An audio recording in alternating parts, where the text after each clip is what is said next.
Hi guys, good morning. Magandang gabi eh. Magandang gabi eh. Magandang gabi po, Tita Ching TV. Tita Ching Kitchen muli ito. Yes. As I promised, i-unbox ko po itong ating mga nabili the other day, yesterday. Uunahin ko. Kasi, di ba, namili kami ng fridge freezer. Pero, syempre, hindi naman namin naiuwi. So, we'll be waiting about a month bago po ma-deliver. So, ito muna ang ating i-unbox. Pagtyagaan, tignan natin kung maganda nga ba. So, ayan, Russell Hobbs po siya. Ang pagkakaalam ko is, magandang brand naman to. Yung last ko is actually is Russell Hobbs, pero color white yung last na aking toaster. So, ito is, I think is a bit like, ano bang kulay nito? Gray. Yan. So, ang sabi niya is, up to 3 years guarantee, variable browning control, lift and look feature. Ayan. Tingnan natin.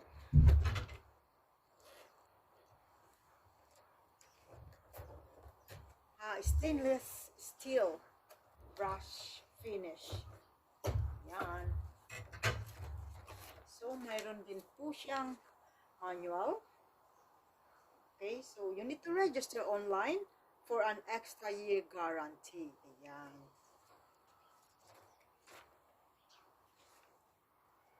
So, mayroon siyang parts is toasting slots, lever, browning control, and crumb tray. Let's see.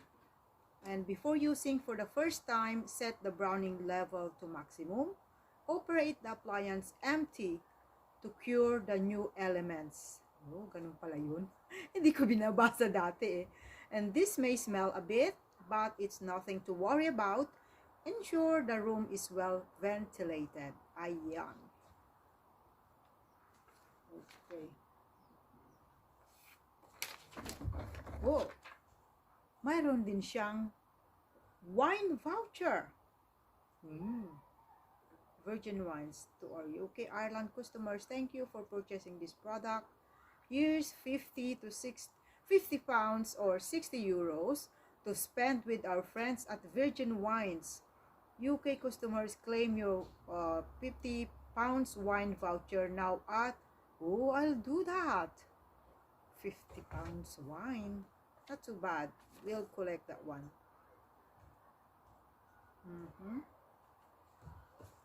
Perfect.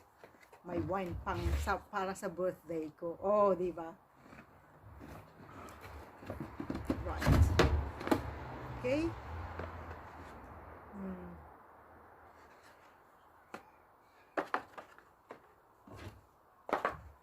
this is nice.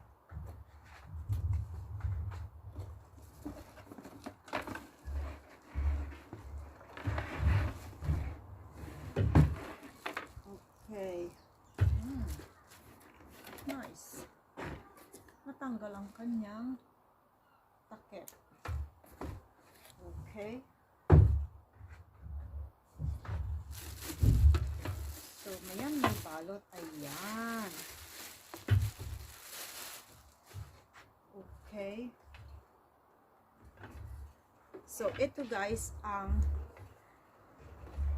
kanyang tinatawag na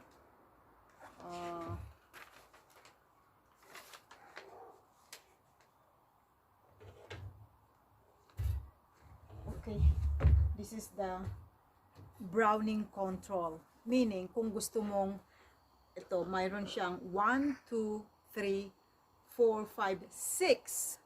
Diyos ko, pagka pinili mo ang 6, baka naman uling na ang lalabas, diba? Ako, pag ako nagto-toast, number 2 lang talaga ako kasi ayoko yung masyadong masyadong brown, masyadong itim. Yung iba talagang gusto nila yung toast na toast, pero ako slightly brown lang. Ayan, so yan, control na. And ito, pagka naisaksak mo na at na-choose mo na kung ano yung gusto mong ka-brown, i-press mo na ganyan. Yan. So, ayun. At saka, mayroon siyang yung kung saan yung crumbs para malaglag, para hindi magkalat sa ilalim. So, you have to clean every day. Ayan. Ayan. So, mapupunta dyan yung crumbs. So, easy. Easy for cleaning. Ayan. That's great. Yan. So, sabi niya dito, the lever won't lock down unless the toaster is connected to the electricity, of course. Remove this label before use. Okay. Ayan. Okay, simple lang naman guys ang instruction. Pero, kailangan, lahat na gamit natin, kailangan basahin natin ang mga instruction manual para alam natin kung tama ba ang ating mga ginagawa. Kahit alam na natin dahil lahat naman mayroong ganito, di ba? Karamihan naman, kadalasan mayroon naman tayo ganito. Kaya mabilis lang naman. Pero it's a good habit to read all the manuals. O, di ba? Ilagay ko muna dyan. Ibalik muna natin. Para ito.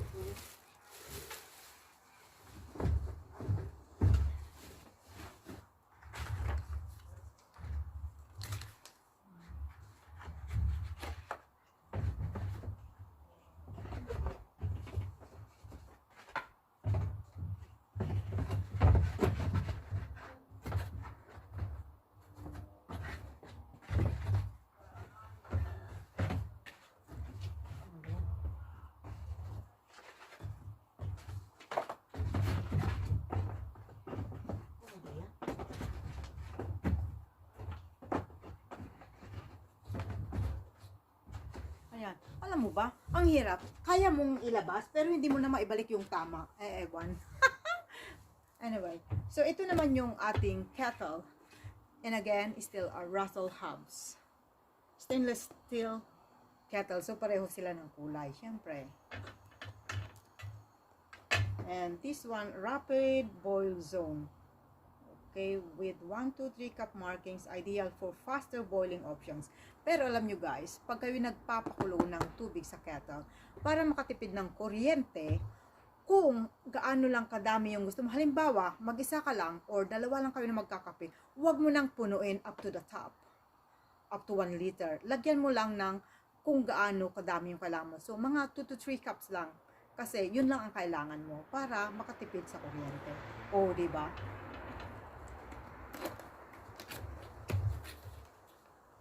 Okay, up to 3 years guarantee, perfect pour, save up to 66% energy. Ayan.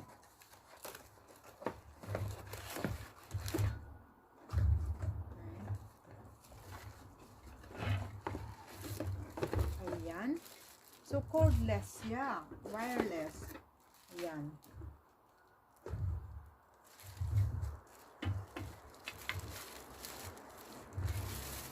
Okay, so ito siya. Yung aming lumang kettle is naggigitatan. Kaya kailangan na rin niya mamahinga. So ito. Okay. Ito yung kanyang tilo mo ipapatong. Yan. So igaganon lang. Yan. And then isasaksak. Ang ikli naman ng ano. Ito lang ang hindi ko yata gusto dito. Masyadong maikli yung power cord. Yeah? 1, 2. Oh. Kulang-kulang na dalawang masyadong maikli. Yun lang ang I think yun lang ang hindi ko nagustuhan dito, guys, sa kettle na to. Masyadong maikli ang kanyang power cord. Okay. So, ito yung kanyang power. I-press down mo lang kung ikaw magpapakulo.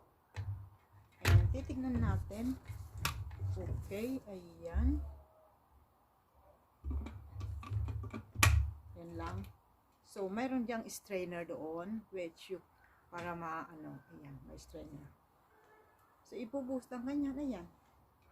So, ipipress down lang to, then mag-automatic na siya. Pagka kumulo na, mag-automatic siya na bumalik sa dati. Ayan. Ayan, is nice.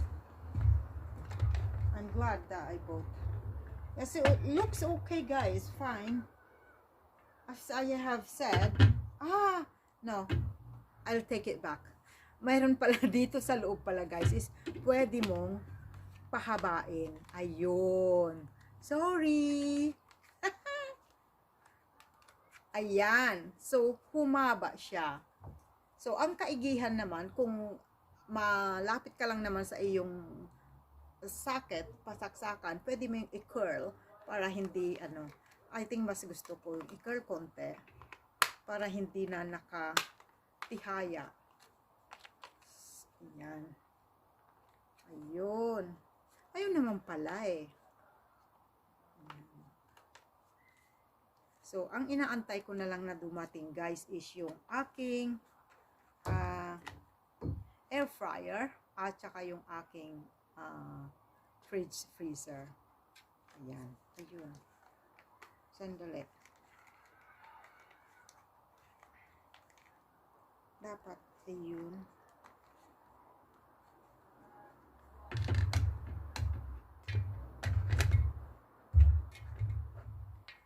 Ayan. So, ayan guys. Ayan guys yung ating unboxing sa ating nabili na kettle at saka toaster. Ayan. Magkapareho po sila ng kulay. Oh, ayan. Unboxing din ba ng ayan, yung kanilang electric scooter. Ayan. Para pagka night shift sila, hindi na namin silang susunduin. Ayan. Unboxing din. Bagong bili lang daw nung isa. Yung isa, kailan tong isa? First week of August nabili yan. Ito. Kay Justin. Ito naman kay Jan. Ayan. Kasi guys, pagka night shift sila hanggang ang duty nila is closing time, so meaning hanggang minsan alauna media, ganyan, lagi pa namin sinusundo, nakakapuyat din. Kaya, ayan, at least bumili na sila, uwi na lang sila, dalawa, okay. Ayan.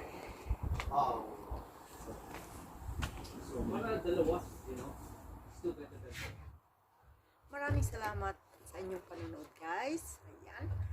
Maraming salamat.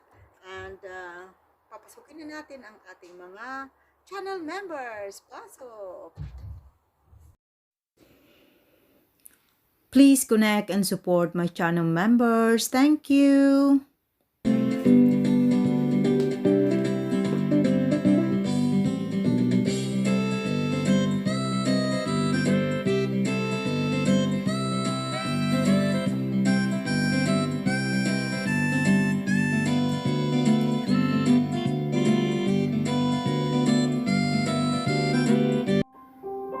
Thank you for watching. See you again tomorrow in my next video.